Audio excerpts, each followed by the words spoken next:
Jadi, apakah uang itu bisa membeli kebahagiaan? Tentu aja bisa dong, kalau kita gunakan uang kita dengan prioritas yang benar, kita ngerti batas wajarnya bagaimana, harga untuk sesuatu itu berapa, kemudian kita gunakan uang kita untuk membeli pengalaman, dan kita bisa menjadi pribadi yang suka memberi. Dengan begitu, kita akan lebih bahagia.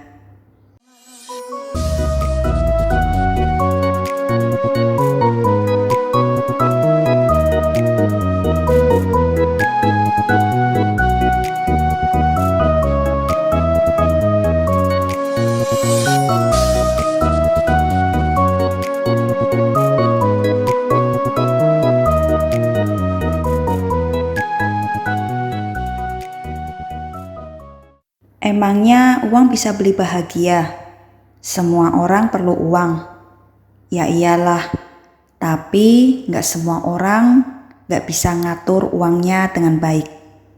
Pasti masing-masing orang itu punya cara yang berbeda-beda dalam memperlakukan uang dalam hidupnya. Hubungan manusia dengan uang itu lucu. Ada yang bilang uang itu bisa beli bahagia. Karena kalau kita banyak uang, kita bisa beli apapun yang kita mau. Bedalah orang yang punya uang dan yang gak punya uang. Kalau orang yang punya uang duduk di pesawatnya yang bisnis kelas. Sementara orang yang gak punya uang duduknya di kelas ekonomi. Ya beda dong rasanya. Ya enak duduk di bisnis kelas kan? Ada juga yang bilang uang tidak bisa membeli bahagia karena bahagia itu datangnya dari hati. Punya banyak uang tapi nggak punya teman, mana enak. Punya uang sedikit tapi dikelilingi orang-orang yang disayang, itu sangat bahagia. Atau banyak uang tapi kerja mulu, capek dong. Punya uang sedikit tapi bisa melakukan hal-hal yang disukai, itu sudah bahagia. Jadi sebetulnya seberapa banyak uang yang kita punya nggak berkolerasi langsung dengan kadar bahagia kita. Artinya uang itu nggak bisa beli bahagia kah? Enggak juga sih. Uang bisa beli bahagia, tapi kuncinya adalah bagaimana cara kita menggunakan uang kita. Yuk kita bahas yang pertama, pergunakan uang untuk prioritas yang benar. Dalam hidup ini ada yang namanya skala prioritas.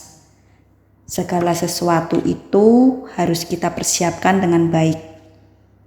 Kalau misalkan prioritas kita benar, uang kita ditaruh di tempat yang benar, hati kita akan jadi tenang. Otomatis kita jadi lebih bahagia.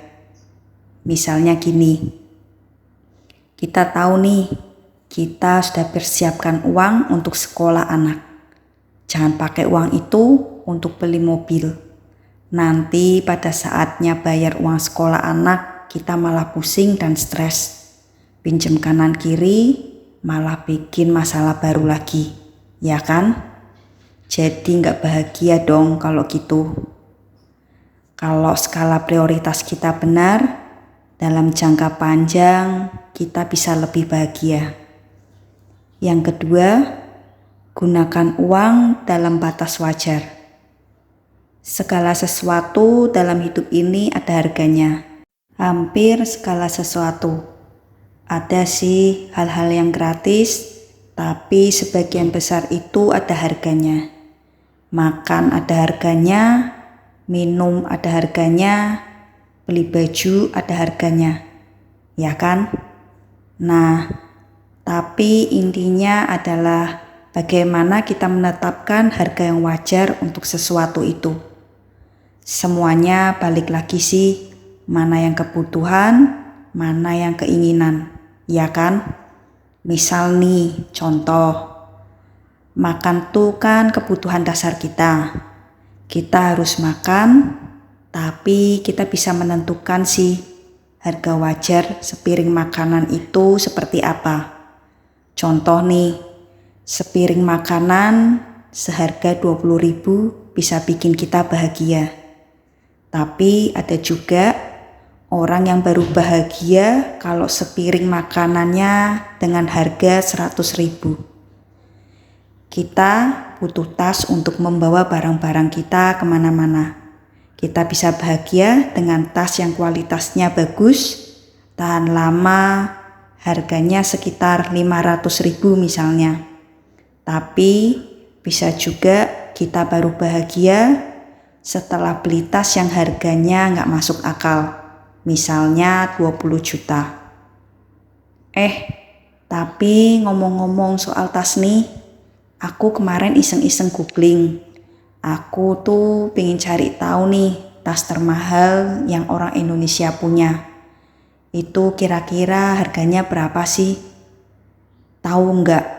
Hasil googlingnya ternyata orang Indonesia yang punya tas termahal itu harganya 5 miliar.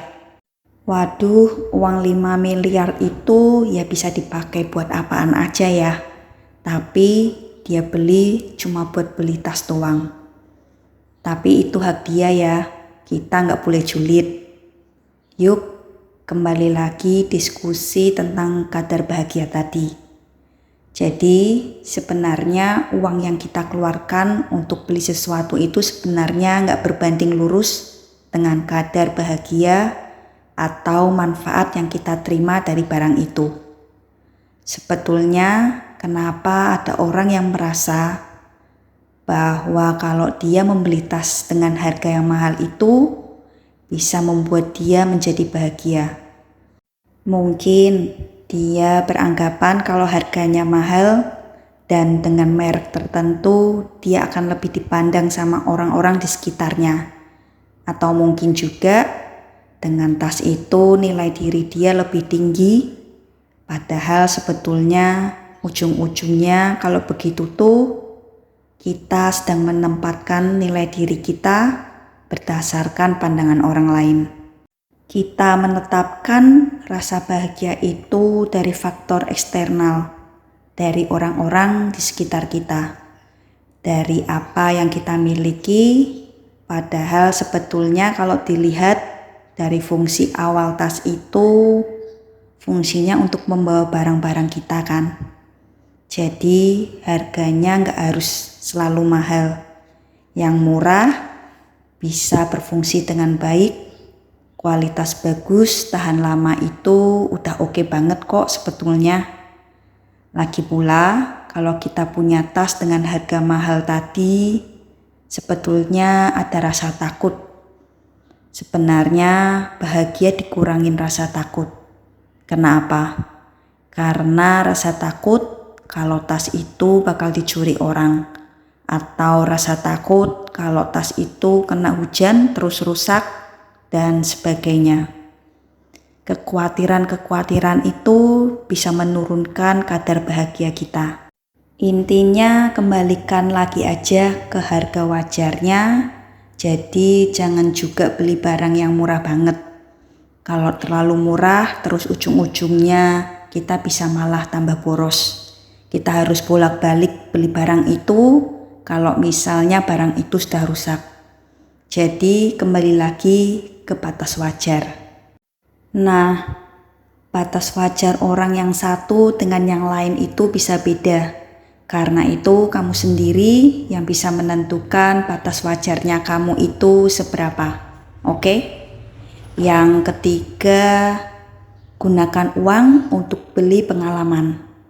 Ada satu penelitian bahwa sebetulnya uang yang kita gunakan untuk membeli pengalaman itu bisa memberikan dampak bahagia yang lebih lama daripada uang itu kita gunakan untuk membeli barang. Kenapa begitu? Ya karena sebetulnya waktu kita membeli barang, kita bisa merasa bosan dengan barang yang kita beli. Hanya beberapa saat setelah kita memiliki barang itu. Kemudian kalau kita udah punya suatu barang ini, kita tidak merasa gak puas dengan barang yang kita miliki ini. Kita cenderung ingin meningkatkan standar kita. Jadi ingin barang yang lebih banyak lagi. Contohnya, kalau kita beli HP gitu, kita udah lihat nih HP yang ini, begitu keluar HP baru lagi, kita jadi pingin beli HP yang baru itu lagi. Ada rasa tidak puas dengan barang yang sudah kita miliki. Selain itu, kita suka membandingkan barang yang kita miliki dengan barang yang orang lain miliki. Tahu nggak sih, membandingkan apa yang kita punya dengan orang lain itu membuat kadar bahagia kita jadi turun. Di lain pihak, kalau kita beli pengalaman tidak sama dengan barang. Pengalaman itu bisa menjadi bagian dari diri kita, bagian dari hidup kita, dan jadi identitas kita yang orang lain tuh nggak bisa ambil dari kita.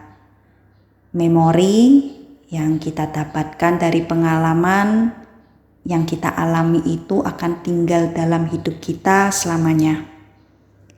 Kita tidak bisa membandingkan pengalaman kita dengan pengalaman orang lain karena pengalaman masing-masing orang itu unik. Misalnya, kita pergi ke suatu tempat tertentu, ya pengalaman yang kita dapat saat kita pergi ke sana itu bisa beda loh pada saat orang lain pergi ke tempat yang sama. Pengalaman itu jadi bagian dari diri kita. Jadi gunakan uang untuk beli pengalaman itu akan membuat kita bahagia. Yang keempat, gunakan uang untuk memberi. Nah, ini juga ada penelitiannya. Ternyata memberi itu bisa meningkatkan kadar bahagia kita. Kenapa? Karena pada saat kita memberi ada hormon yang keluar dari otak kita. Hormon bahagia atau hormon cinta. Itu disebutnya ya. Saat kita memberi, kita bisa merasa dekat dengan orang yang kita beri. Saat memberi, kita bisa menunjukkan empati, merasakan apa yang orang lain juga rasakan. Pada saat itu, kita merasa hidup kita menjadi lebih bermakna dan berarti. Saat memberi, kita juga disukai sama orang lain, pasti akan lebih bahagia kan? Jadi, apakah uang itu bisa membeli bahagia? Tentu aja bisa dong. Kalau kita gunakan uang kita dengan prioritas yang benar, kita ngerti batas wajarnya bagaimana, harga untuk sesuatu itu berapa, kemudian kita gunakan uang kita untuk membeli pengalaman, dan kita bisa menjadi pribadi yang suka memberi. Dengan begitu kita akan lebih bahagia. Menurut kamu gimana? Uang bisa membeli bahagia nggak sih? Bisa komen di bawah ya.